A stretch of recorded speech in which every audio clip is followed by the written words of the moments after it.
오늘의 성경 말씀은 히브리서 10장 24절, 25절 말씀입니다. 서로 마음을 써서 사랑과 선한 일을 하도록 격려합시다.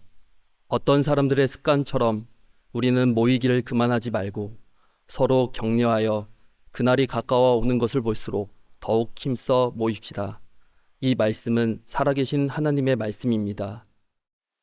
우리를 창조하신 하나님, 우리 안에 영혼을 사모하는 마음을 주신 하나님, 오늘 말씀을 통해 영원하신 하나님의 뜻을 깨닫게 하시고 그 말씀이 우리의 삶에 녹아 삶으로 나타날 수 있도록 인도하여 주옵소서.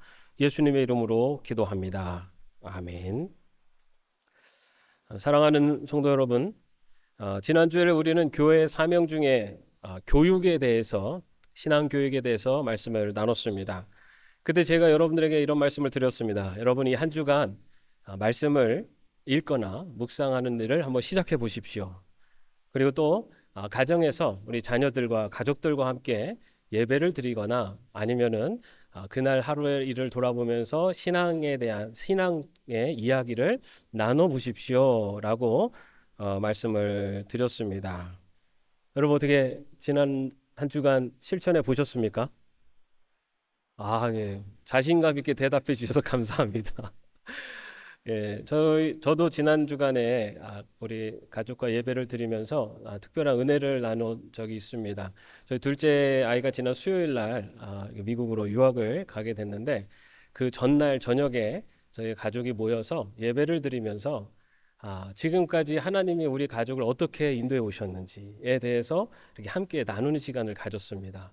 그 시간을 돌아보니 정말 하나님의 은혜가 아닌 것이 없었다라고 고백할 수밖에 없는 많은 하나님의 큰 은혜가 있었음을 우리 자녀들과 함께 나누었고, 그런 은혜를 나누다 보니 앞으로 가는 길도 하나님께서 인도해 주실 것이다 라고 하는 분명한 믿음을 가질 수가 있었습니다. 그래서 멀리 떠나는 둘째 아들에게 이런 하나님이 너와 함께하고 가신다 라는 그런 이야기를 전할 수 있는 그런 특별한 은혜의 시간을 가져봤습니다. 여러분, 우리가 하나님의 말씀을 듣는 것도 좋습니다. 그리고 하나님의 말씀을 듣고 그렇지, 그렇게 해야지 라고 생각하는 것도 좋습니다. 그러나 말씀이 우리 삶 속에 능력으로 나타나기 위해서는 그 말씀을 우리가 실천으로, 행동으로 옮겨야지만이 그 말씀이 우리 삶에 살아있는 역사로 나타나게 됩니다. 여러분, 아직 이 신앙교육에 대한 중요성에 대해서 여러분들에게 지난주에 많이 말씀을 드렸습니다. 아직 늦지 않았습니다. 아직 성경 말씀을 읽는 일을 시작하지 못하신 분이 계시다면 성경 통독을 시작해 보시고, 그리고 또 가정에서 예배하는 것, 예배를 너무 거창하게 드릴 생각 마시고 간단하게 말씀 한 구절 읽고 그 말씀에 대해서 서로 이야기하고 오늘 하루의 삶이 어땠는지 나누면서 그렇게 짧은 시간이라도 가족이 하나님 안에서 말씀 안에서 하나 되는 시간을 가져보시기 바랍니다. 그리고 오늘 교회 소식에서 보신 것처럼 우리가 신앙의 성장과 성숙을 위해서 이번에 하반기부터 시작하는 예담 기독학교, 예담 양육과정에 여러분들 등록하셔서 그곳에서 여러분들이 함께 또 신앙의 성장을 위해서 도움도 받으시고 또 그곳에서 성도들과 함께 서로를 알아갈 수 있는 그런 시간이 되시기를 바랍니다. 오늘은 교회 5가지 사명 중에 세 번째로 친교에 대해서 말씀을 나눠보도록 하겠습니다. 친교는 헬라어로 코이노니아이지 않습니까? 그런데 이 코이노니아라고 하는 이 친교가 단순히 함께 어울리거나 식사를 함께 하나 정도의 뜻이 아니라 성경에서 말하고 있는 코이노니아는요, 서로 나눈다, 서로 참여한다, 함께 소유한다라고 하는 좀 더 적극적인 뜻을 갖고 있습니다. 즉, 성도 간에 서로 삶을 나누고 믿음을 나누고 또 서로의 어려운 짐을 함께 지고 그리고 같은 은혜와 같은 소망을 붙드는 영적인 교제를 성경에서는 친교, 코이노니아라고 말하고 있습니다. 오늘의 말씀을 통해서 그렇다면 우리 교회 공동체가 추구하는 사명으로서 받은 이 친교가 무엇인지, 그리고 그 친교를 우리는 이 교회 공동체에서 어떻게 이루어 나갈 것인지에 대해서 함께 은혜를 나누도록 하겠습니다. 먼저 히브리서 기자는요, 이 친교가 무엇인지에 대해서 24절 상반절에서 이렇게 먼저 말을 합니다. 서로 마음을 써서. 여기서 이 마음을 쓴다라고 하는 이 원어의 뜻은요, 그저 가볍게 가볍게 스쳐 지나가는 정도를 말하는 것이 아니라 주의 깊게 살펴서 상대방의 형편과 상황을 마음속에 품는 것을 말합니다. 다시 말해서 성도에 대해서 깊이 관심을 갖는 것, 이것이 바로 마음을 쓰는 일이라는 것입니다. 우리 신앙 공동체의 이 친교가 살아있기 위해서는 바로 피상적인 인사나 안부를 넘어서는 성도 간에 좀 더 적극적인 깊은 관심이 필요하다는 것입니다. 우리가 주일날 만나서 안녕하세요 하고 하는 이 정도의 인사로는 우리의 친교가 이루어질 수 없습니다. 요즘 어떻게 지내십니까? 지난번에 말씀하신 일이 잘 해결되었나요? 이렇게 조금 더 상대방에 대해서 깊이 알아가고 관심을 갖는 그러한 관계로 발전해 나갈 때만이 교회의 친교가 이루어지는 것입니다. 여러분, 예수님을 한번 보십시오. 예수님께서는 많은 무리들이 있는 가운데서도 한 사람에게 관심을 보였던 분이 예수님이십니다.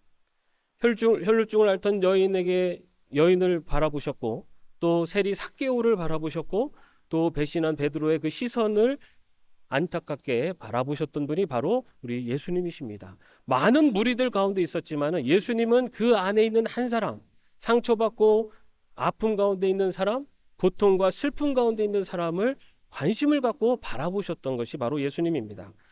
예수님과 같은 마음을 갖는 것, 이렇게 한 사람에게 관심과 사랑을 보일 수 있는 것, 이것이 바로 친교의 출발점입니다. 초대교회 성도들도 이러한 친교를 이루었습니다. 사도행전 2장 42절 말씀에 보면 그들은 사도들의 가르침에 몰두하며 서로 사귀는 일과 빵을 떼는 일과 기도에 힘썼다라고 기록하고 있습니다.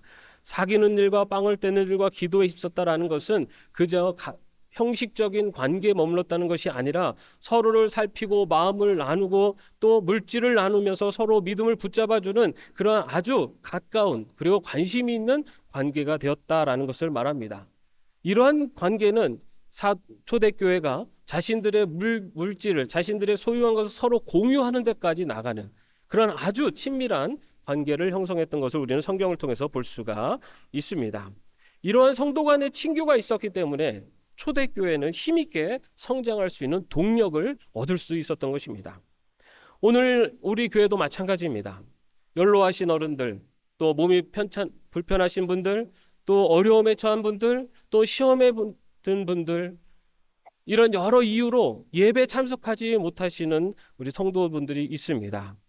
그러면 그럴 때 가까이 또는 가까운 성도님들이 관심을 갖고 전화 한 통을 해주시는 것이 그런 분들에게는 큰 힘이 됩니다. 오늘 예배에서 못 배웠는데 괜찮으세요? 이 한마디가 믿음을 붙잡아주는 큰 힘이 됩니다. 짧은 전화 또 짧은 안부지만 그것이 사랑의 표현이고 또 교회를 가족처럼 만드는 우리들의 행동인 것입니다. 직접 전화하기가 부담되시는 분은 전화 외에도 카톡이나 문자로 그렇게 짧게 안부를 전하는 것, 또 힘들고 어려운 분들에게 짧은 기도문을 적어 보내는 것, 이러한 작은 하나의 관심이 바로 교회의 친교를 이뤄가는 그런 빛바탕이 되는 것입니다. 친교는 거창한 데서 시작되지 않습니다. 오랫동안 보지 못한 성도에게 전화나 문자로 안부를 묻는 것, 병원에 입원한 분에게 안부를 묻고 그분을 위해서 함께 기도하는 것, 그리고 함께 식사하면서 그들과 함께 시간을 나누는 것, 이러한 작은 관심들이 바로 친교의 시작이고, 이러한 관심들이 모여질 때 바로 우리 교회가 더욱 따뜻해지고 힘 있는 교회로 성장할 수가 있는 것입니다. 두 번째로 24절 후반부에는요, 사랑과 선한 일을 하도록 격려합시다 라고 말씀하고 있습니다. 여기서 격려하다라는 말이 잘했다 또는 힘내세요 라고 하는 그러한 칭찬뿐만 아니라 원래 의미는요, 자극하다, 불을 붙이다 라는 뜻을 갖고 있습니다. 친교라는 것이 아이고 수고했습니다, 잘했습니다 라는 것만 이야기하는 것이 아니라 불을 붙이는 겁니다. 이것은 마치 식어져가는 장작불에 바람을 불어서 그 불을 활활 타오르게 하는 것처럼 서로의 마음속에 있는 사랑과 선한 의지를 일깨워주는 적극적인 행동을 말합니다. 다시 말해서 여기서 말하고 있는 격려라는 것은 무너진 마음을 다시 세우는, 따뜻하게 품어주는 것뿐만 아니라 나태함에 빠져 있는, 신앙적으로 시험에 들어 있는 이들을 믿음으로 도전하여 다시 일어설 수 있도록 해주는 것까지를 포함하고 있습니다. 그래서 여기서 말하는 격려라는 것은 단순히 위로하는 것뿐만이 아니라 믿음을 회복할 수 있도록 그 불씨를 붙이는 것, 바로 거기까지 나가는 것이 친교라는 것입니다. 성경 속의 바나바가 바로 그러한 모범입니다. 마가 요한이 선교 중간에 포기를 하고 그 선교에 실패를 합니다. 그래서 바울은 마가를 다시 2차 전도 여행에 데려가지 않으려고 했습니다. 그러나 바나바는 그 마가를 다시 품고 그가 다시 신앙을 회복할 수 있도록 마가와 함께 선교여행을 떠납니다. 결국 마가는 다시 회복되어서 훗날에 마가복음을 기록하는 귀한 일꾼이 되었습니다. 이처럼 격려라는 것은 쓰러진 사람을 다시 세우는 뿐만 아니라 포기한 사람을 다시 사명의 자리로 불러내는 능력이 있는 것입니다. 이러한 격려는요, 단순히 사람의 성품이나 성격에서 나오는 것이 아닙니다. 교회에서 이루어지는 격려는 하나님께서 교회를 세우시기 위해서 성도들에게 주시는 영적인 은사입니다. 그렇기 때문에 우리가 서로 격려하며 서로를 세워나갈 때 바로 그 격려를 통해서 성령님께서 역사하시는 것입니다. 그저 인간의 말이 아니라 성령님의 역사하심이 함께하기 때문에 우리들의 던지는 그 관심 어린 말, 그리고 다시 한번 믿음을 세우는 그 말은 성령의 놀라운 역사로 그 사람의 마음에 불을 지피는 역사가 일어나게 됩니다. 우리 교회에도 이런 격려가 꼭 필요합니다. 어려움 가운데 있는 성도들, 여러 가지 고통 속에 아파하고 있는 성도들, 외로워하고 있는 성도들에게 다시 시작할 수 있습니다. 힘내십시오. 함께 기도하겠습니다. 라고 하는 그런 짧은 격려의 한마디가 누군가에게는 위로가 되고 희망이 됩니다. 또한 말씀을 배우는 자리가 너무 좋습니다. 봉사하는 자리는 기쁨이 있습니다. 당신과 함께 했으면 좋겠습니다. 라고 하면서 그러한 기쁨의 자리, 소망의 자리, 말씀의 자리, 예배의 자리로 초대하며 격려하는 것, 이것도 바로 믿음이 약한 성도, 교회 생활에 소극적인 성도에게 용기를 주는 격려의 말이 되는 것입니다.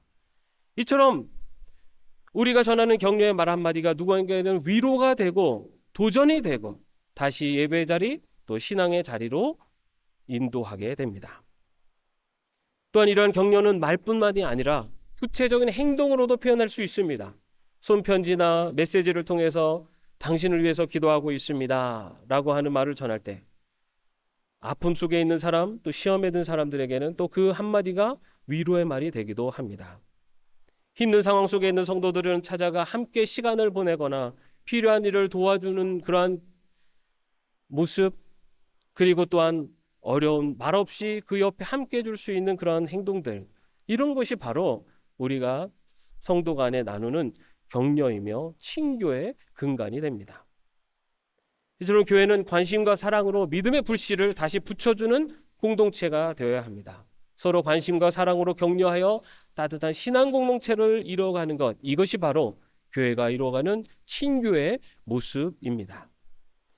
이어서 25절 상반절에서 이렇게 말합니다. 어떤 사람들의 습관처럼 우리는 모이기를 그만하지 말고, 여기서 주목할 만한 단어가 바로 습관입니다. 습관이라는 것은 우리가 의도적으로 반복해서 만들어낸 행동, 결국 우리의 삶의 일부가 되는 것을 말합니다. 그런데 당시 초대교회 성도들 가운데는 모임을 피하거나 멀리하는 사람들이 있었습니다. 왜냐하면 그 모임에 참석하는 것이 자신의 신앙을 드러내는 것이었기 때문입니다. 당시에는 예배의 자리 또는 신앙 모임의 자리에 참여했다는 것만으로도 사회적으로 불이익을 당하거나 또 재산을 빼앗거나 또한 심지어는 목숨을 위협받는 그런 상황이었습니다. 그렇기 때문에 모이기를 포기하는 것이 인간적인 눈으로 볼 때는 이해할 수 있는 선택처럼 보입니다. 그러나 여러분, 성경은 오히려 그럴수록 더 모이라라고 말하고 있습니다. 왜냐하면 모이는 것이 믿음을 지키는 방패이며 또 영적인 생명줄이기 때문입니다. 오늘날 우리는 당시와 같은 박해 속에 살고 있지는 않습니다. 하지만 다양한 종류의 도전을 받고 있습니다. 바쁜 일정, 끝없는 업무, 편리한 온라인 환경, 그리고 개인적인 문화와 교회, 이런 세대의 흐름들이 교회의 모임을 점점 약화시키고 있습니다. 온라인 예배는 불가피한 상황에서 큰 유익을 주었지만 화면을 통한 만남은 얼굴을 마주하는 교제를 대신할 수는 없습니다. 화면 속에서는 눈빛을 나눌 수 없고 따뜻한 인사나 눈물의 기도를 함께 경험할 수 없기 때문입니다. 그렇기 때문에 온라인 예배의 장점은 인정하지만 그것이 공동체 예배, 모이는 것을 대체할 수는 없습니다. 또한 모임을 습관으로 만든다는 것에는 예배의 자리에 참여하는 것뿐만 아니라 신앙의 모임의 자리에 참여한 것도 포함하고 있습니다. 구역 모임, 또 신도의 모임, 또 봉사활동, 기도 모임, 이러한 신앙 안에서 모이는 여러 모임에 함께 참여하는 것, 이것도 바로 성경에서 말하고 있는 모임을 습관화라고 하는 그 습관에 들어가는 장소입니다. 이러한 예배와 신앙 모임은요, 우리 신앙을 지탱하는 영적인 호흡이 됩니다. 숨을 쉬지 않으면 생명을 유지할 수 없듯이 예배와 신앙 모임을 잃으면 우리의 믿음도 약해질 수밖에 없습니다. 여러분, 숯불을 한번 생각해 보십시오. 숯불은 모여 있으면 오래오래 탑니다. 그러나 그 숯불 중에 하나를 빼서 옆으로 옮겨 놓으면 그 하나의 숯불은 곧 꺼지고 맙니다. 신앙도 마찬가지입니다. 우리 신앙도 공동체 안에 있을 때, 예배와 신앙 모임의 자리에서 함께 할 때, 그때 유지되고 자라날 수가 있습니다. 하지만 혼자가 되면 쉽게 식고 꺼져버리기 쉽습니다. 그래서 성경은 우리에게 모이기를 힘쓰라, 그것도 습관처럼 모여야 한다고 명령하는 것입니다. 그렇게 예배의 자리로 또 신앙 모임의 자리로 모일 때 하나님께서 우리의 믿음을 세우시고 또 교회를 든든히 세워 나가실 것입니다. 마지막으로 25절 하반절에서 히브리 기자는 또 이렇게 권면합니다. 서로 격려하여 그날이 가까워오는 것을 볼수록 더욱 힘써 모입시다. 여기서 말하는 그날이라는 것은 단순히 달력에 표시된 하루를 말하는 것이 아니라 주님이 오시는 날, 하나님의 나라가 완성되는 날을 말합니다. 다시 말해 이 세상의 종말이 가까우면 가까워올수록 오히려 더 모이기를 힘써야 된다라고 말하고 있습니다. 여러분, 종말이 가까울수록 성경에서는 여러 가지 악한 세력들이 더 범람하고 하나님의 백성들이 온전히 신앙생활하는 것에서 많은 어려움을 겪게 될 것이라는 것을 이야기하고 있습니다. 그날이 가까울수록 세상은 더 혼란스러워지고 믿음을 지키기는 더 어려워집니다. 물질주의, 세속적인 가치관, 또 유혹과 시험이 우리의 신앙을 끊임없이 흔들어댑니다. 그래서 성경은 모이기를 힘쓰라라는 그 앞에 전제를 붙입니다. 서로 격려하여 모이기를 힘쓰라라고 말하고 있습니다. 혼자서는 끝까지 달려가기가 어렵습니다. 여기서 격려하다라고 하는 이 단수는요, 단순히 위로하다라는 수준을 넘어서 곁에 서서 함께 걸어가고 넘어질 때 붙잡아주고 다시 일으켜 세워지면서 함께 하는 것을 말하고 있습니다. 여러분, 마라톤 경주를 보면 처음에는 모두가 함께 출발합니다. 그러나 마지막 구간에 가까워지면 가까워질수록 선수들의 발걸음이 무거워지고 체력이 한계에 다다르게 됩니다. 그때 필요한 것이 바로 응원입니다. 관중석에서 들려오는 할 수 있어, 끝까지 할 수 있어, 조금만 더 달리십시오라고 하는 환호성, 응원을 들을 때 선수들은 힘이 납니다. 그리고 또 그들과 함께 달리면서 옆에서 응원해주는 코치의 그런 격려의 한마디가 마라톤 선수들에게는 끝까지 완주할 수 있는 힘을 주는 것입니다. 신앙의 경주도 똑같습니다. 우리는 모두 같은 방향, 같은 목표를 향해 지금 달려가고 있습니다. 그런데 여러분, 혼자 뛰어가면 쉽게 지칩니다. 그리고 중도에 포기할 수도 있습니다. 그러나 함께 하면 함께 격려하며 달려가면 우리는 끝까지 완주할 수 있습니다. 우리는 단순히 같은 교회를 다니는 사람들만이 아닙니다. 우리는 영적인 경주를 지금 함께하고 있습니다. 그렇기 때문에 우리는 믿음의 동지입니다. 우리는 믿음의 경주를 함께하고 있는 믿음의 동지입니다. 세상의 풍랑을 함께 건너가고 있는 동행자입니다. 여러분 옆에 있는 분을 한번 바라보십시오. 여러분의 든든한 믿음의 동지입니다. 왜 안 바라보십니까? 별로 믿업지 못합니까? 여러분 우리 옆 사람 바라보면서 동지여! 한번 외쳐봅시다. 동지여!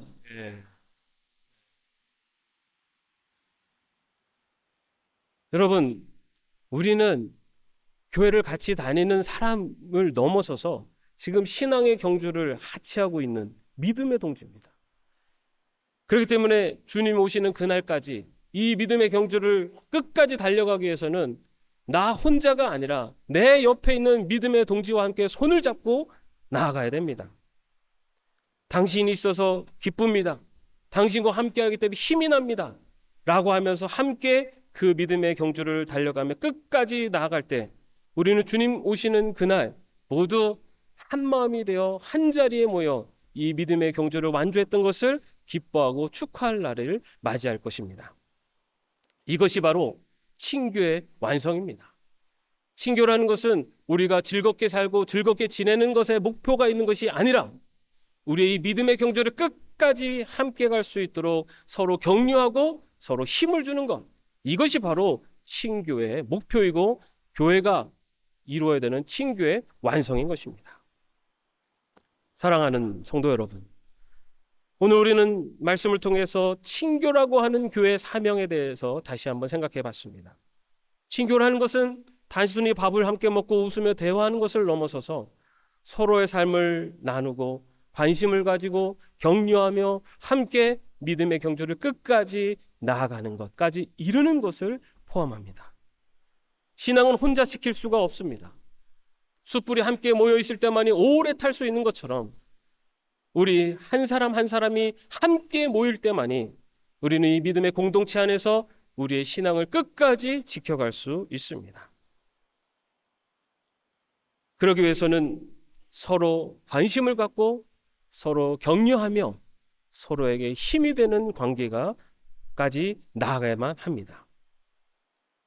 오늘 이 말씀을 듣고 그래, 우리는 친교와의 사명을 받은 교회야. 그렇기 때문에 우리는 서로 관심을 가져야 돼 라는 데까지만 나가면 아무 소용이 없습니다. 그렇기 때문에 제가 여러분들에게 오늘 실천할 것을 말씀드려 보겠습니다.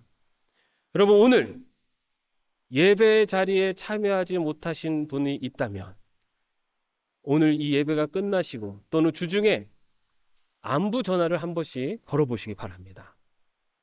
여러분 보통 앉는 자리에 앉으시죠?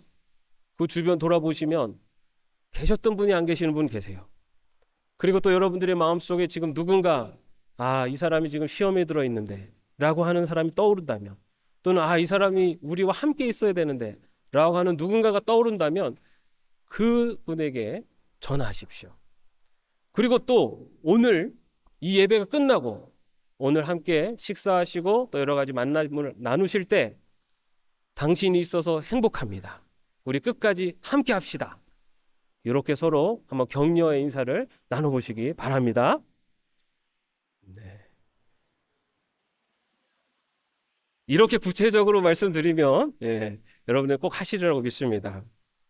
여러분 또한 이 예배왕 신앙 모임의 자리에 의도적으로 참여하십시오.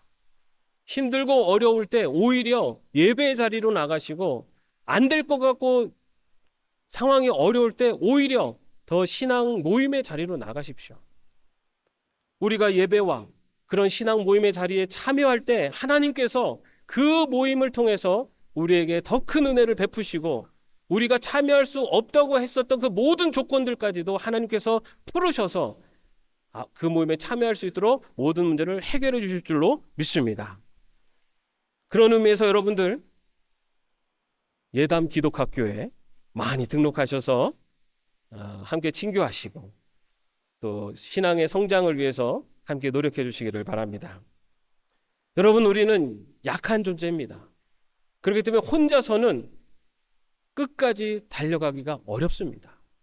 우리는 약해서 혼자서는 잘 해낼 수 없습니다. 그러나 함께라면 끝까지 갈 수 있습니다. 우리가 서로를 붙들어 줄 때 하나님께서 우리를 붙들어 주시기 때문입니다. 우리 예담교회가 주님 다시 오시는 날까지 서로를 세우고 격려하며 끝까지 함께 달려나갈 수 있는 친교하는 공동체가 되기를 주님의 이름으로 축원합니다. 기도하겠습니다. 사랑의 하나님, 오늘 말씀을 통해 교회 사명 가운데 친교를 다시 한번 생각하게 하시니 감사드립니다. 우리의 믿음이 혼자서는 지켜지지 않고 공동체 안에서 서로를 붙들고 격려할 때 더욱 견고해진다는 것을 깨닫게 하셨습니다. 주님, 우리에게 그리스도의 마음을 주옵소서. 지나치지 않고 서로의 형편을 살피며 마음을 나누는 예수님을 닮는 공동체가 되게 하여 주옵소서. 사랑과 선한 일을 격려하며 무너진 자를 세우고 낙심한 자를 위로하는 우리 모두가 되게 하여 주옵소서. 모이기를 힘쓰며 습관처럼 예배와 신앙 모임에 참여하여 우리의 믿음이 식지 않고 타오르게 하여 주옵소서. 특별히 주님 다시 오시는 날을 바라보며 끝까지 서로 격려하고 함께 달려가는 예담 공동체가 되게 하여 주옵소서. 우리의 연약함을 붙드시고 주님의 은혜로 서로를 붙드는 교회가 되기를 간절히 원하오며 예수 그리스도의 이름으로 기도드립니다. 아멘.